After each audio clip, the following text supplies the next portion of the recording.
Peminat dua roda macam kita ni bila jejakkan kaki ke dunia empat roda macam Penang Auto Show ni, apa sebenarnya yang kita cari? Langkah pertama belum pun masuk jauh, kita disapa oleh beberapa roadster klasik.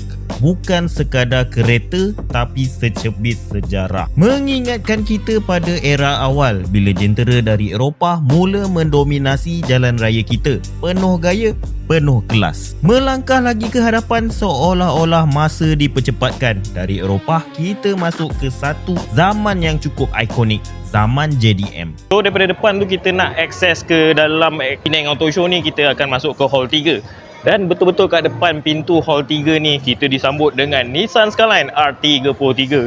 Dan dari situ kita sedar satu benda, zaman sentiasa berubah.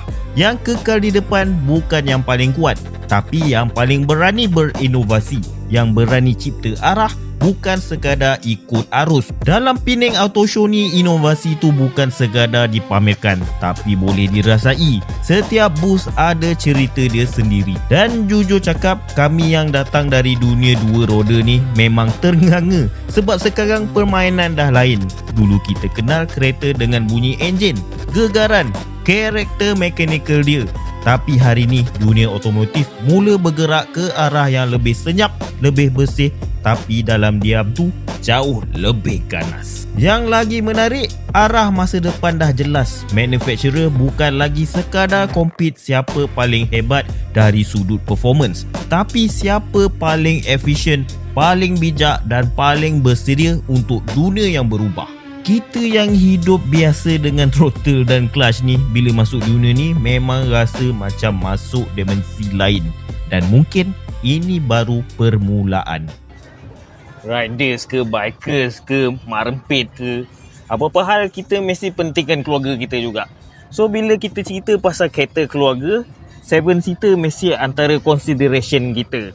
Penang Auto Show ni memang ada banyak 7-seater untuk kita tengok-tengok juga. Sebenarnya kita ada banyak je pilihan lain rupanya selain daripada. So kalau kita pergi event-event macam ni, kita adalah peluang untuk tengok. Kalau kita nak pergi showroom ke showroom tu mungkin ambil masa yang lama. So kita ambil peluang ni untuk pergi tengok beberapa brand yang lain yang keluarkan 7-seater juga. Inilah peluang dia kalau kita nak tengok. Jom saya bawa jugalah kejap tengok macam mana kat dalam dia.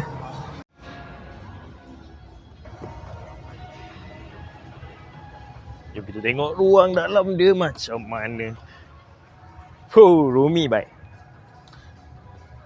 Rasa bos-bos Papa Mama Holding ni.